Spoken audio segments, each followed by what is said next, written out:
In today's fast-paced world, it's easy to let emotions take the lead, especially when stress and pressure are at their peak. Have you ever found yourself reacting impulsively in a tough situation, only to regret it later? We've all been there, but what if you could learn to think critically, even when emotions are running high? That's exactly what we're diving into today with the powerful philosophy of Stoicism. Stoicism isn't about suppressing emotions. It's about understanding them and responding with clarity, especially in moments of chaos.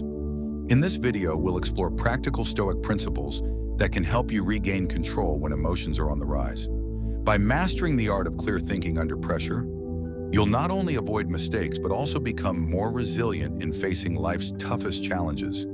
If you're tired of letting your emotions decide the outcome, it's time to take the wheel back. Join us as we break down the tools you need to think critically and act with purpose, no matter what life throws at you. Don't let emotions control your decisions. Watch this video, embrace the Stoic mindset, and start thinking with clarity today.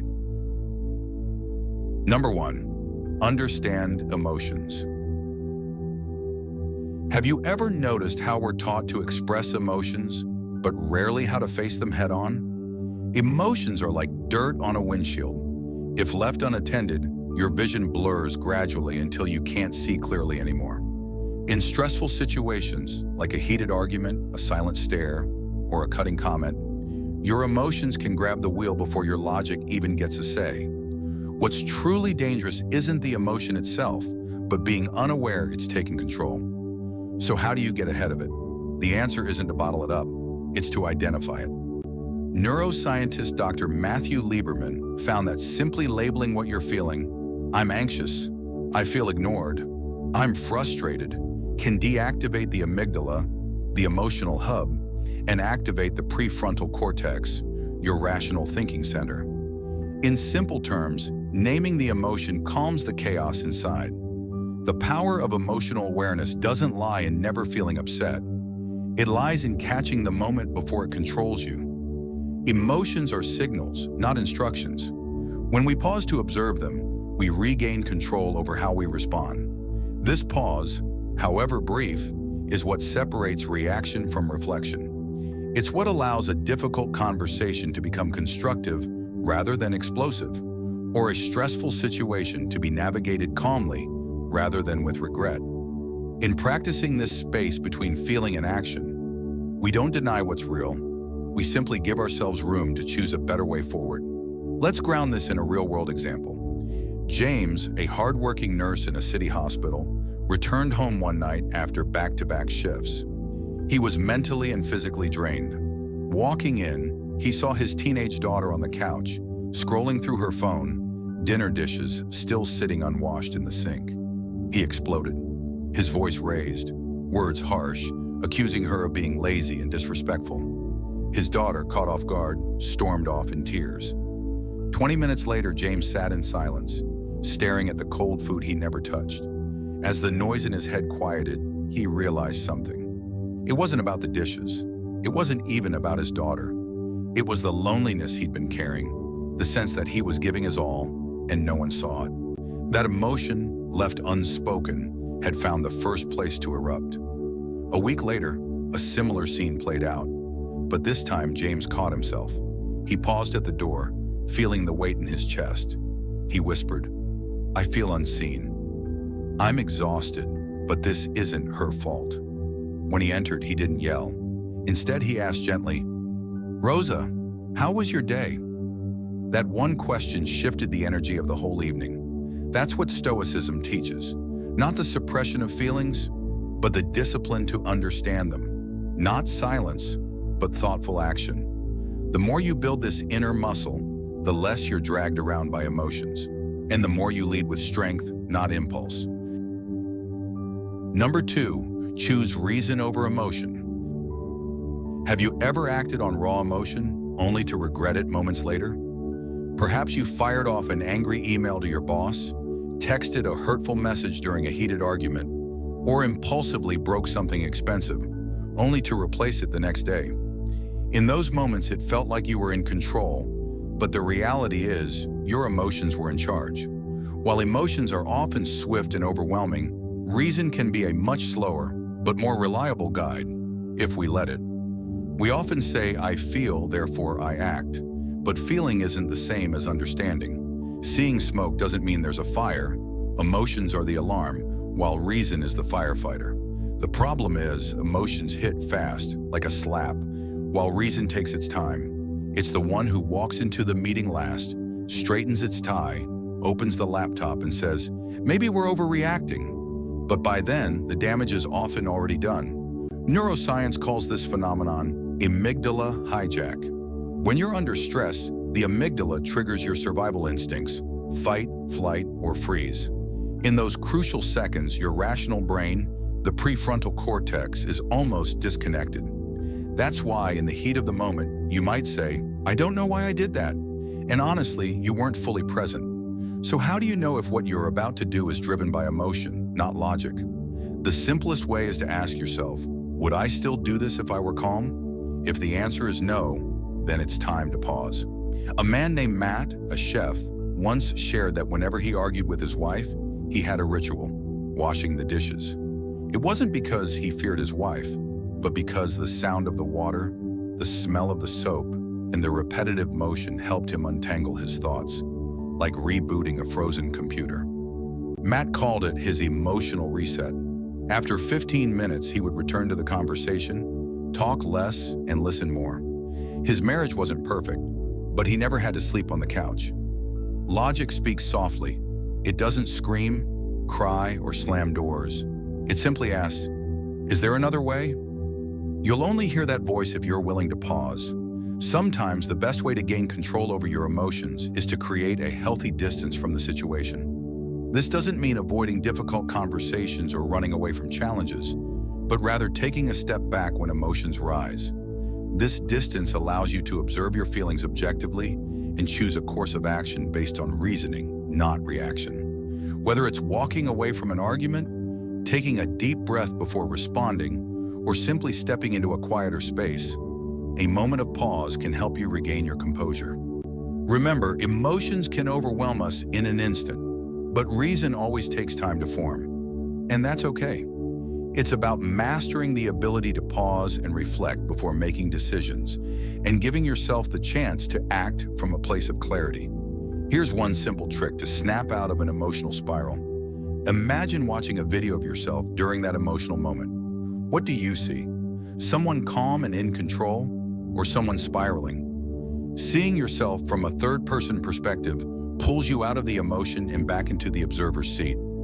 There's another technique that firefighters use in burning buildings to avoid panic, the 3-second pause. Before taking any action, they stop for exactly 3 seconds to scan their mind. Just 3 seconds is enough to activate the rational brain and prevent rash decisions. You can apply this anywhere, before sending that text, reacting, or making a choice. In just 3 seconds, you might save yourself from an argument, a bad decision, or long-lasting regret. The point isn't to feel nothing, but to not let your emotions define you. You are not your anger nor your fear. You are the one who notices them and decides how to respond. If anything you've just heard made you pause, or made you want to slow down and listen to that quieter voice inside, perhaps this channel is something you'll want to stick with. Hit like and subscribe, not just to support us, but to give yourself a space to return to whenever your emotions try to take control. Because maybe, just maybe, one moment of stillness is all you need to finally hear what your logic has been trying to say. Number 3, the dichotomy of control. Think of life like driving in a storm. The rain is pouring down hard, the visibility is poor, and the roads are slippery. While you can't control the weather or how other drivers behave, you can control how you navigate the situation. You can slow down, keep a safe distance, and focus on steering carefully. Yet how often do we find ourselves focusing on things we can't control, the weather, the other cars, rather than focusing on what's in our power, our own response? This is the essence of Stoic philosophy, understanding the difference between what you can and can't control. Life throws challenges your way, but you can't always control the outcome. Take a step back and realize that the key to peace and success lies not in trying to force control over the uncontrollable, but in focusing on your own actions and mindset. Imagine Alex, a marketing manager at a growing tech startup. Whenever rumors of layoffs begin circulating, Alex becomes consumed with worry. He spends hours speculating on which departments might be cut, refreshing his email inbox over and over, hoping to see some sign of reassurance. This worry affects his work. He becomes distracted, making mistakes and missing opportunities. One day he comes across a piece of advice that shifts his perspective. Some things are up to us and some are not. Inspired, Alex grabs a notebook and divides it into 2 columns. On one side, he lists what he can control: his effort, his communication with his team, his adaptability. On the other, he writes down what's out of his hands: the decisions of upper management, the company's financial situation, and the rumors circulating in the office. With a newfound sense of clarity, Alex focuses on strengthening his skills and maintaining his productivity. By focusing on his own actions, he feels more in control, regardless of the uncertainty around him. Now think about your own life. How often do you carry the burden of worries that are out of your control? A colleague's grumbling, the uncertainty of the economy, or someone's bad mood? These are things that, no matter how hard you try, you cannot change, but you can control how you respond to them. Instead of holding on to these external pressures, ask yourself, what can I do right now that will help me move forward? This is where real power lies, making intentional choices in the face of things beyond your control. Psychologists call this idea the locus of control. Those who focus on what they can influence tend to be more resilient and successful, especially in difficult situations. This concept has been around for centuries. Stoics like Epictetus taught it long before psychology backed it up. The simple truth is that we can't control everything, but we can always control our response. So next time you find yourself spiraling into worry or frustration, take a step back, pause for a moment and ask, what is within my power to change? What's actionable? By shifting your focus to what you can control, you begin to take charge of your response, rather than allowing the external world to dictate your emotions. It's a mental practice, and like any skill, it gets easier with time. The more you exercise this muscle, the clearer your thinking becomes. In moments of stress or pressure, it might seem like staying calm requires sheer willpower, but the truth is, true strength comes from clarity. It's not about suppressing emotions, but recognizing that in every situation, you have the power to choose your response. It's in this choice that your true control lies. Number 4, think like an outsider. Have you ever found yourself deeply involved in a situation, feeling so close to the problem that it's difficult to see things clearly? When we're emotionally or mentally immersed in something, it's easy to lose perspective, clouding our judgment. Sometimes the best way to gain clarity is to detach ourselves from the situation, just like an outsider would. This means stepping back, viewing the problem from a distance, and asking yourself, what advice would I give to a friend facing the same issue? When we distance ourselves from our own experiences, we're often able to provide better solutions because we're not caught up in the emotions or biases that can cloud our judgment. For instance, imagine you're dealing with a conflict at work. You're upset, frustrated, and feeling misunderstood. But what if you could temporarily take on the mindset of an outsider, someone who isn't directly involved? From that viewpoint, you might see things differently. Maybe the issue is a result of a simple misunderstanding, or perhaps there's a larger organizational problem that needs attention. This shift in perspective can help you find solutions that you wouldn't have considered if you were too emotionally attached to the problem. Psychologists call this cognitive distancing, and it's an incredibly useful technique.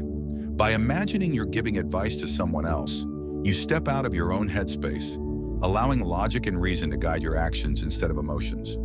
It's like looking at a blurry photo and then stepping back to see the entire picture more clearly.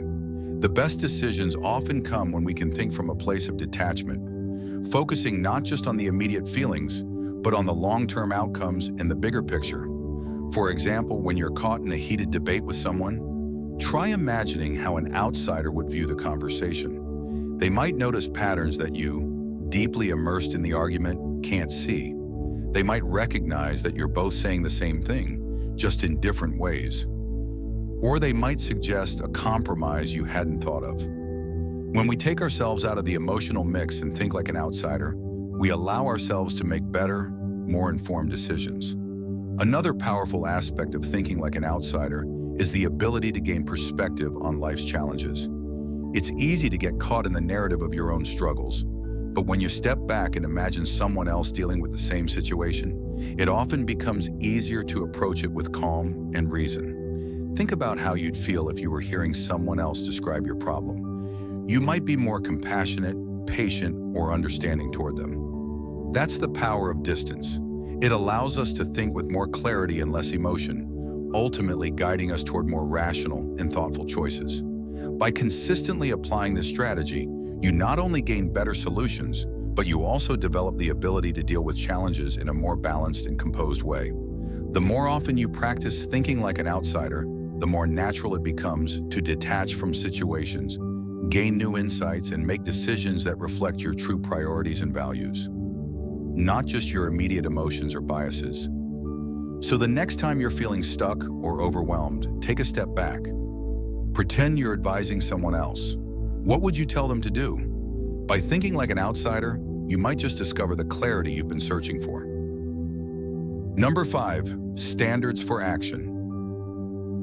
In a world full of decisions, challenges, and opportunities, how do we know what actions to take? One effective way to navigate these choices is by setting personal standards for action. Clear guidelines that reflect your values and principles, helping you stay consistent no matter the situation.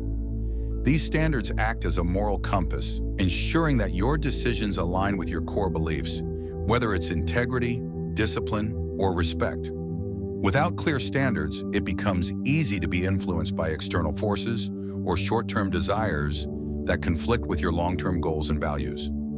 These standards provide clarity, especially when faced with difficult choices. Consider the example of an individual working in a competitive business environment. A proposal may arise that promises quick gains, but at the expense of honesty and integrity. If this person has established a personal standard of honesty, their decision becomes clear. By filtering decisions through the lens of their established standards, they can avoid the temptation to compromise on their values, which could lead to regret later.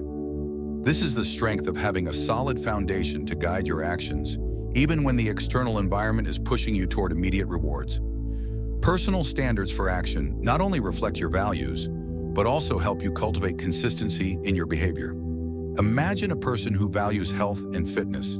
They set a standard for regular exercise and healthy eating, regardless of the circumstances around them. Whether it's a busy workday or a social gathering, their personal standard ensures that they stay committed to their health goals.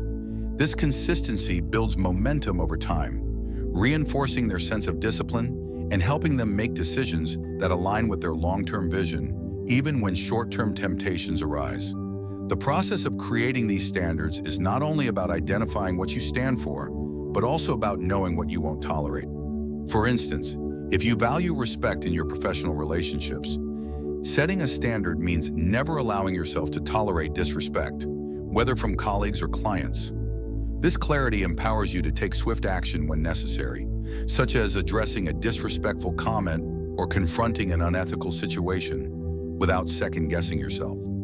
In this way, standards act as a preventive measure, guiding you to act in ways that are aligned with your values before you're faced with an uncomfortable situation. Setting standards for action also provides a sense of accountability. When you have clear standards in place, you hold yourself responsible for meeting them. For example, a leader who values transparency in their organization might set a standard to always communicate openly with their team, even when the news is tough.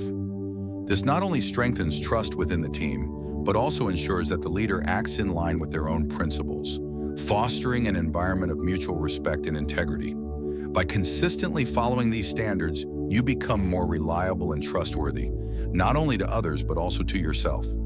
In a sense, personal standards are like a filter that helps you navigate life's complexities. Without them, it's easy to become overwhelmed by the noise of everyday life and lose sight of what really matters. Think of it like an athlete who trains for years and follows a strict regimen to build strength and endurance. When faced with competition, the athlete doesn't hesitate. They know exactly what they need to do because they've set clear standards for preparation and performance. Similarly, setting standards for action in your personal or professional life ensures that when challenges arise, you can respond confidently and consistently. Personal standards empower you to make decisions that align with your true self. They give you the clarity and confidence to act in ways that are congruent with your values, regardless of external pressure. As you continue to refine and adhere to your standards, you develop a stronger sense of self-awareness and purpose. In the long run, this leads to better decision-making, stronger relationships, and greater fulfillment, knowing that you are acting in accordance with the principles that matter most to you. Number 6, focus on solutions, not problems. In life, it's easy to become overwhelmed when things go wrong. Imagine you're at work and suddenly the computer system crashes right in the middle of an important presentation. You didn't cause the crash, it's due to an outdated system, but you're still the one facing the consequences. The meeting is a mess, and now you're stuck trying to figure out how to salvage the situation. Instead of focusing on a solution, many people get trapped in their emotions. They replay the incident over and over in their minds, thinking, "Why does this always happen to me?" Or, "This is so unfair." That's exactly what happens to Tom, a project manager at a marketing firm. When the system failed during his client meeting, he found himself losing hours, replaying the scene and blaming himself, even though he couldn't control the malfunction. But then a colleague walked over and asked, "What's the next step? What can you do now?" Tom paused. For the first time, he took a moment to step back. He realized that while he couldn't change the crash, he could take action. He gathered his team, brainstormed a quick workaround, and promised the client a follow-up meeting with the technical team. In that moment, Tom shifted his focus from what went wrong to what he could do to make things right. When life throws a curveball, it's natural to feel upset or stressed. But instead of spiraling, it's crucial to ask, what's the next best thing I can do? This simple shift in perspective opens up options that you might have missed. It's like opening a window in a stuffy room. No matter how the weather is outside, you've allowed yourself to breathe again. Stoicism teaches us this important lesson. It's not the problem itself that breaks us. It's how we respond to it. We can't always control external events, but we can control how we choose to act. Every time you find yourself stuck, whether in traffic or in a difficult situation, ask yourself, what's one small thing I can do to make this better? This shift in focus will help you feel empowered and reduce the pressure of trying to control things that are out of your hands. Remember, adversity isn't something you need to fight. It's an opportunity to redefine how you respond to challenges. Instead of viewing difficult situations as roadblocks, see them as moments to practice resilience and problem solving. It's not about being perfect, it's about finding a way forward. By making this small change in how you approach challenges, you'll find yourself more capable of handling stress, more focused on solutions, and ultimately more successful at navigating life's ups and downs. Number 7, redefine adversity. Redefining adversity doesn't mean lying to yourself that everything's fine. It's about learning to shift your perspective, like changing the angle of a camera. The same scene, under different light, feels different. You got dumped. You could call it betrayal and spiral into bitterness, anger, and self-doubt. Or you could call it someone not meant for your path stepping off before you took a wrong turn. The name you give the event decides whether your mind lives in war or peace. There's something strange about darkness. It's when the moon becomes most visible. Take Jason, for example. He had spent years building a small family-owned bakery.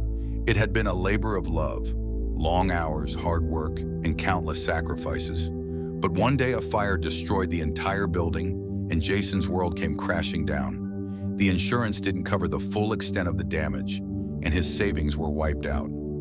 Jason was devastated. He could have easily labeled this as the worst event of his life, sinking into despair. But instead of letting the fire be the end, he decided to view it differently. Instead of seeing it as a failure, he saw it as a new beginning. He used the opportunity to reevaluate his bakery's operations, redesign the layout, and create a more sustainable and modern space. A year later, he reopened in a new location, stronger, wiser, and with a renewed sense of purpose. The fire didn't defeat him, it became the catalyst for his next chapter. We're taught how to solve problems, but rarely how to rename them. When the name shifts, the emotion follows. It's not a new idea. The Stoics spoke of it centuries ago, but it still feels radical in modern life. Marcus Aurelius once said, "Choose not to be harmed, and you won't feel harmed. Don't feel harmed, and you haven't been. If you don't feel hurt, then the hurt doesn't exist." The question is, are you choosing not to? This aligns with the work of Lisa Feldman Barrett, who argues that emotions aren't automatic responses. They're the brain's educated guesses based on past experiences and the language you use to describe the present. Change how you talk to yourself, and you're retraining your brain to feel differently about the world. To practice this, try something almost absurdly simple. When something negative happens, pause for 10 seconds before reacting. Place your hand on a table, feel its texture, and ask yourself, what is my name? What day is it? You don't need to feel better right away. You just need to reclaim the power to name what's happening. Call it a situation instead of a disaster. Call it mind training instead of a terrible day. Every time you rename an experience, you take back a bit more control over your life. Redefining adversity also means learning to embrace discomfort and uncertainty as part of the journey. Life doesn't always unfold according to plan, and setbacks are inevitable. However, it's in these moments of struggle that we build resilience and discover strengths we never knew we had. When faced with difficulty, instead of avoiding it, lean into it. Ask yourself, what is this moment teaching me? By reframing adversity as a valuable lesson, you not only shift your emotional response, but you also open the door to growth and transformation. The real power lies not in avoiding adversity, but in using it as a stepping stone toward becoming a stronger, more capable version of yourself. We often wish life would get easier, but it's when you're gasping for air that you learn how to breathe deeper. So here's the question. Will you keep using old words for a new life, or are you ready to rewrite your inner dictionary? Number 8, memento mori. How many times have you found yourself wasting hours or even days holding on to frustration, trying to prove a point or nursing an ego bruise? Now imagine if that person you were arguing with suddenly wasn't there anymore. Would it really matter?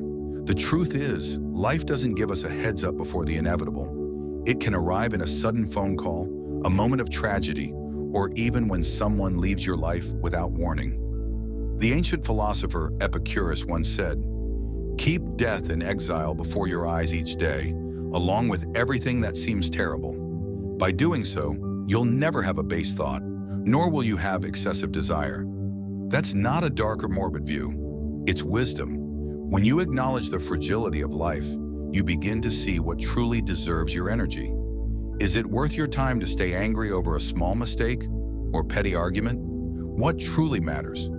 I want to tell you a story about Alex, a 28-year-old teacher. One afternoon, after a long week of stress and feeling overwhelmed by work, Alex got into a heated argument with a friend over something insignificant. He stormed off, frustrated and angry. The very next day, that friend was involved in a sudden accident. They didn't survive. Alex was left with a heart-wrenching guilt that couldn't be undone. The last words they exchanged were in anger. That moment broke Alex, but also woke them up in a way nothing else could. After the grief, Alex began a new practice. Every morning, Alex would jot down 3 things they were grateful for, 1 small goal for the day, and 1 memory of someone they hadn't made peace with but hoped to. Surprisingly, this daily act of reflection didn't soften them in a way that made them passive or weak. Instead, it made them calm in a world that constantly felt chaotic. It gave them perspective on what truly mattered.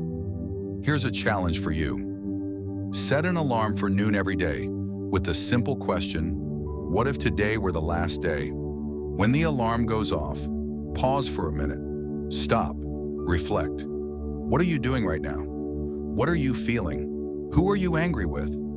Just sit in that silence for a moment. This isn't some deep philosophical exercise. It's a tool for clarity. The Bible reminds us, you do not know what will happen tomorrow. What is your life? You are a mist that appears for a little while and then vanishes. When you realize how fleeting life truly is, you start to let go of small frustrations. The paradox here is that only when you truly accept the reality of death can you truly start living. By seeing the end, you understand what really deserves your energy. No more chasing every fleeting emotion. No more turning small things into big problems. If you're ready to stop sweating the small stuff and live with greater clarity, drop a comment. Let's embrace the truth together and live fully in the present.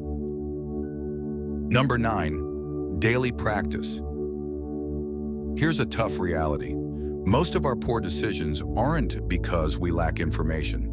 They're often made when emotions take control. In the middle of an argument with your partner, you might say something hurtful. After a reprimand from your boss, you might impulsively send off a resignation email. The next morning, you wake up and wonder, why did I do that? The issue isn't about intelligence. It's about whether you've trained your mind to stay calm before the emotional storm hits. Daily practice doesn't mean you have to wake up at 5 a.m. to meditate like a monk. It could be as simple as how you react when someone cuts you off while you're speaking. Do you get irritated instantly, or do you pause, take a deep breath, and respond more calmly? These small, everyday moments are your mental workouts. You don't need complex philosophies. You need to know how you'll react when your friend borrows money and doesn't return it, or when someone embarrasses you in public. This is where real practice takes place. A friend of mine has a nightly habit. Before going to bed, he asks himself, when did I lose my temper today? Was that reaction necessary? After just a few weeks, he stopped reacting impulsively in traffic, something that had always triggered him. The interesting part is, when you consistently check in with yourself, that impulsive, reactive side of you begins to fade. It's like lowering the volume in a noisy room. At first, it's chaotic, but then you begin to hear the quieter sounds: peace, clarity, control. Epicurus once said, if you want to improve, be willing to be seen as foolish or ignorant. Harsh as it may sound, this strikes at the ego. Practicing Stoicism daily means doing things others might find strange, remaining silent instead of snapping back, admitting mistakes even when you're not fully at fault, stepping away from heated arguments. It may appear weak, but in those moments you're building something invaluable: inner strength. Have you ever considered, what if every time you felt insulted, you just stayed silent for 3 seconds before reacting? How many arguments could have been avoided? What if each morning you spent just 1 minute thinking of 3 potential challenges for the day? How many problems could you avoid before they even arise? It doesn't take much time. You don't need a coach, just the will to start. Don't wait for anger to boil over to practice self-control. By then, it's too late. Treat every day as a light workout, like lifting weights, not to show off your strength, but to prepare for when it's truly needed. A grounded person doesn't wait for a crisis to develop resilience. They quietly train for it every day in the simplest moments. And it's that steady effort that makes all the difference when the storm finally comes. We've just explored 9 strategies for maintaining mental clarity when emotions run high, when life knocks you off balance, and when the pressure becomes overwhelming. But Stoicism isn't just about understanding. It's about putting it into action. It's not something you read once and forget. It's a mindset you practice every single day. Every time you choose silence over anger, take a pause instead of reacting, or act with reason rather than impulse, you're steadily building inner strength. Remember, mastering your emotions doesn't make you weak. It shows you're in control of your life. In your toughest moments, it's that calm presence that will set you apart. If this video resonated with you and you haven't yet hit like, now's the time. Leave a comment to share your thoughts or tell a story of when emotion got the best of you. Don't forget to share this with someone who could benefit from it. Sometimes the right reminder can change the course of someone's day. And be sure to subscribe, because there's much more practical, powerful content coming your way. Stoicism isn't just a philosophy, it's a way of life, and you don't have to navigate it alone. Number 9, daily practice. Here's a tough reality. Most of our poor decisions aren't because we lack information. They're often made when emotions take control. In the middle of an argument with your partner, you might say something hurtful. After a reprimand from your boss, you might impulsively send off a resignation email. The next morning you wake up and wonder, why did I do that? The issue isn't about intelligence. It's about whether you've trained your mind to stay calm before the emotional storm hits. Daily practice doesn't mean you have to wake up at 5 a.m. to meditate like a monk. It could be as simple as how you react when someone cuts you off while you're speaking. Do you get irritated instantly, or do you pause, take a deep breath, and respond more calmly? These small, everyday moments are your mental workouts. You don't need complex philosophies. You need to know how you'll react when your friend borrows money and doesn't return it, or when someone embarrasses you in public. This is where real practice takes place. A friend of mine has a nightly habit. Before going to bed, he asks himself, when did I lose my temper today? Was that reaction necessary? After just a few weeks, he stopped reacting impulsively in traffic, something that had always triggered him. The interesting part is, when you consistently check in with yourself, that impulsive, reactive side of you begins to fade. It's like lowering the volume in a noisy room. At first, it's chaotic, but then you begin to hear the quieter sounds: peace, clarity, control. Epicurus once said, if you want to improve, be willing to be seen as foolish or ignorant. Harsh as it may sound, this strikes at the ego. Practicing Stoicism daily means doing things others might find strange, remaining silent instead of snapping back, admitting mistakes even when you're not fully at fault, stepping away from heated arguments. It may appear weak, but in those moments you're building something invaluable: inner strength. Have you ever considered, what if every time you felt insulted, you just stayed silent for 3 seconds before reacting? How many arguments could have been avoided? What if each morning you spent just 1 minute thinking of 3 potential challenges for the day? How many problems could you avoid before they even arise? It doesn't take much time. You don't need a coach, just the will to start. Don't wait for anger to boil over to practice self-control. By then it's too late. Treat every day as a light workout, like lifting weights, not to show off your strength, but to prepare for when it's truly needed. A grounded person doesn't wait for a crisis to develop resilience. They quietly train for it every day in the simplest moments. And it's that steady effort that makes all the difference when the storm finally comes.